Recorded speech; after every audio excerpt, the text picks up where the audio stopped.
5월 8일 금요 새벽을 하나님께 올리겠습니다. 하나님 말씀 받겠습니다. 이 복된 시간 저와 우리에게 주시는 하나님의 말씀은 디모데전서 6장 20절부터 21절까지 말씀입니다. 디모데전서 6장 20절과 21절 말씀의 제목은 피하라 그리고 지키라입니다. 디모데전서 6장 20절과 21절 제가 봉독하겠습니다. 디모데야, 망령되고 헛된 말과 거짓된 지식의 반론을 피함으로 내게 부탁한 것을 지키라. 이것을 따르는 사람들이 있어 믿음에서 벗어났느니라. 은혜가 너희와 함께 있을지어다. 아멘. 사랑합니다. 이제 디모데전서의 마지막입니다. 바울이 디모데에게 이 편지를 쓰는 이유가 무엇일까요?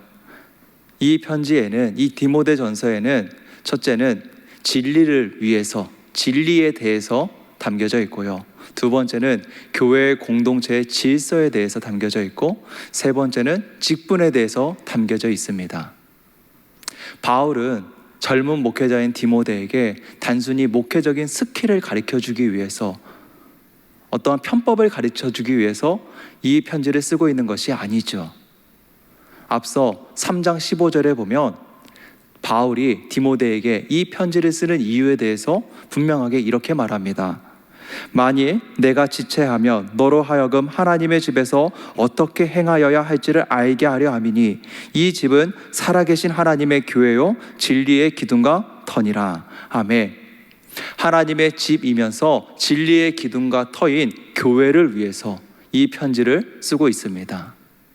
교회 안에 다른 교훈을 가르치는 자들이 들어왔습니다. 율법주의가 교회를 혼란스럽게 하였습니다. 그 와중에 믿음에서 떠난 자들이 생겨났습니다.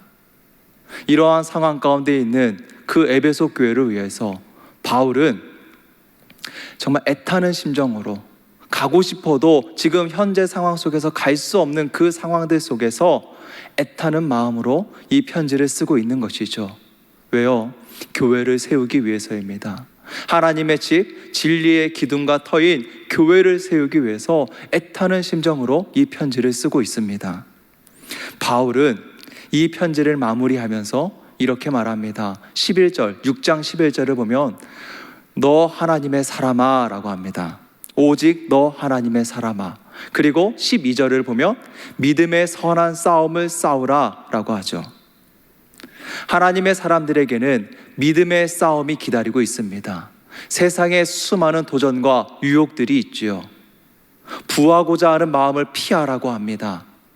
세상의 그 재물들에 소망을 두지 말라고 합니다.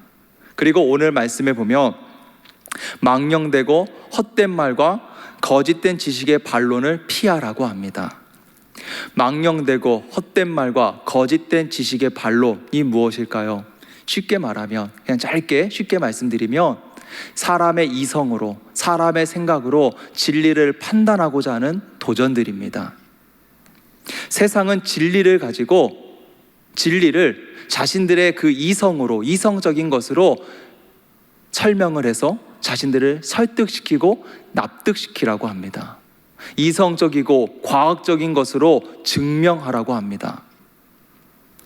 그러면 믿겠다, 우리가 그렇게 보여주면 믿겠다라고 하죠. 이것 말고도 수많은 도전들이 있어요. 이단의 도전들, 또 합리주의의 도전, 다원주의의 도전들, 이러한 도전들이 있죠. 그리고 또 유혹들이 있습니다. 적당한 종교 생활을 하고자 하는 유혹들. 너무 과하면 안 돼, 적당해야지, 적당히 해야 된다라는 그러한 유혹들. 또 적당히 세상과 타협하고자 하는 유혹들. 너무 고지식해 보이고 고리타분해 보이면 세상에 아무런 영향력을 끼칠 수 없을 것 같으니 좀 더 유해져야 된다, 그러기 위해서 적당히 타협해야 된다 라고 하는 그러한 유혹들이 있죠. 여러 가지 도전과 유혹들이 우리 앞에 놓여져 있습니다. 그때의 성경은 우리에게 말합니다. 너 하나님의 사람아, 믿음의 선한 싸움을 싸우라. 그리고 너에게 부탁한 것을 지켜라 라고 말합니다. 여기서 부탁한 것은 부탁한 것, 이것은 위탁물을 말합니다. 위탁물. 내 것은 아니지만 내 것처럼 소중히 여겨야 하는 것이죠. 내 것은 아니지만 손해를 보았을 때는 내가 메꿔야 하는 것입니다. 그러면 바울이 디모데에게 부탁한 것, 그 위탁물은 무엇인가요? 복음, 진리이죠. 성도는 청지기입니다. 우리에게는 맡겨진 것이 있어요. 그리고 지켜야 할 것이 있습니다.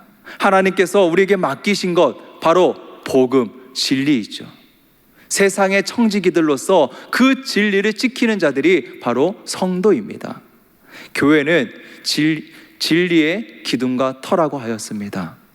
교회의 존재 목적입니다. 함께 모여서 즐기고 나누고 먹고 마시고 다 좋아요. 그러나 교회는 그것만을 위해서 존재하는 것이 아니죠. 교회는 진리를 세우고 보여주며 견고히 지키기 위해서 존재하는 것입니다. 그러기 위해서 우리가 더욱 하나가 되어야 하죠. 믿음의 선한 싸움을 싸우기 위해서 우리는 똘똘 뭉쳐야 합니다. 왜냐하면 세상의 도전과 유혹이 결코 만만하지 않거든요. 더욱더 뭉치고 더욱더 하나가 되어야 합니다. 바울이 디모데를 위해서, 에베소 교회를 위해서 자신이 비록 오지는 못해도 마치 내가 당한 심정인 것처럼, 내가 그 상황에 처해 있는 것처럼 그 마음을 가지고 이 편지를 쓰는 것처럼 우리가 더욱 하나가 되어서 밀어주고 당겨주면서 이 진리를 지키기 위해서 믿음의 선한 싸움을 함께 싸워가는 것입니다. 그러나 피하지 못하고 지키지 못해서 믿음에서 벗어난 사람들이 있었습니다. 여러분, 한번 생각해 보겠습니다. 여러분은 최종적으로 어떠한 모습으로 남기를 원하십니까?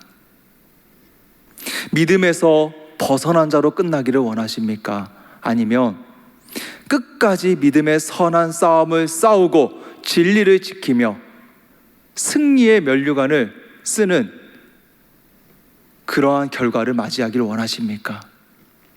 승리의 면류관을 쓰기 위해서 우리가 피해야 할 것이 있어요. 그리고 지켜야 할 것이 있습니다. 그래서 믿음의 선한 싸움을 싸워야 합니다. 바울은 오늘 이제 디모데전서 마지막 21절에 이렇게 말하죠. 은혜가 너희와 함께 있을지어다. 아멘. 사랑하는 성도 여러분, 분별하는 은혜, 깨닫는 은혜, 바르게 아는 은혜, 날마다 새로워지는 은혜, 날마다 새 힘을 얻는 은혜가 우리 모두에게 있기를 간절히 소망합니다. 기도하겠습니다. 사랑의 주님, 오늘 하루도 말씀으로 시작합니다. 하루하루의 삶이 말씀이 기준이 되고 말씀으로 새로워지게 하여 주시옵소서. 우리의 삶 가운데 수많은 도전과 유혹들이 있습니다. 주님, 지혜를 더하여 주시고 은혜를 더하여 주셔서 세상에서 오는 도전과 유혹들을 능히 이겨낼 수 있게 하여 주시고 진리를 끝까지 지키고 믿음의 선한 싸움을 싸우며 주님 주시는 승리의 면류관을 쓰는 성도가 되게 하여 주시옵소서. 살아계신 예수 그리스도의 이름으로 기도드립니다. 아멘.